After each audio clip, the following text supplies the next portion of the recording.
Times of India சமயம் தமிழ் வியூவர்ஸ்க்கு வணக்கம். நான் Divya Jayakumar, founder Divya's feminine fitness Coimbatore. So இது வரைக்கும் நீங்கள் எக்ஸசைஸே பண்ணாதவங்களா?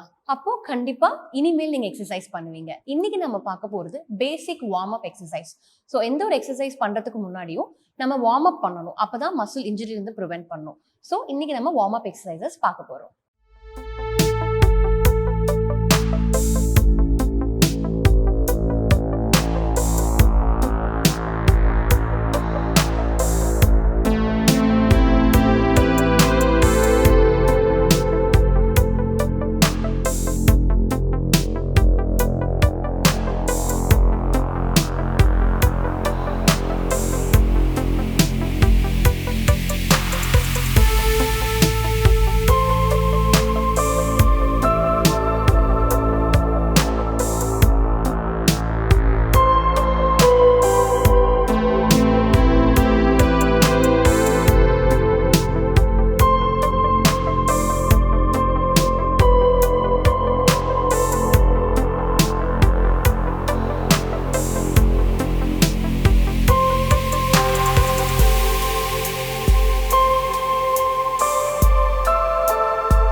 ஸோ வார்ம் அப் எக்ஸசைஸ்லாம் பார்த்துட்டிங்களா? இதோட பெனிஃபிட்ஸ் என்னென்ன அப்படின்னு பார்த்தீங்கன்னா, ஃபர்ஸ்ட் ஆஃப் ஆல் மசில் இன்ஜுரியிலேருந்து ப்ரிவென்ட் பண்ணும். அதுக்கப்புறம் ஃப்ளெக்சிபிலிட்டி நல்லா இம்ப்ரூவ் ஆகும். அதுக்கப்புறம் blood circulation, oxygen to the muscles improve ஆகும். ஸோ வார்ம் அப் எப்பயுமே ரொம்ப ரொம்ப இம்பார்ட்டன்ட். ஒரு எக்ஸசைஸ் ஸ்டார்ட் பண்ணுறதுக்கு முன்னாடி கண்டிப்பாக வார்ம் அப் நீங்கள் பண்ணணும். ஸோ ட்ரை பண்ணி பாருங்கள். தேங்க்யூ.